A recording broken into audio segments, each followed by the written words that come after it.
Segala yang baru semua dah tahu, pernah berlalu dan akan bertemu.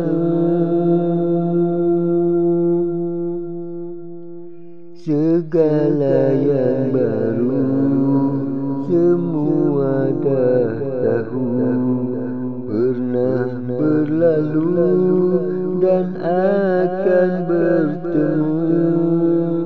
Ketika bertandang tidak lama bertahan, amat kerugian andai tidak meraihkan.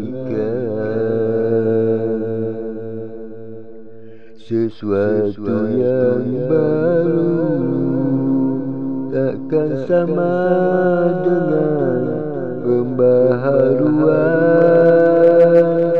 Mana mungkin bersatu ciptaan kita dengan anugerah Tuhan. Genggam yang baru munafaatkan semasa itu demi kesempurnaan, untuk jadi kenangan lama dan baru dalam satu acuan.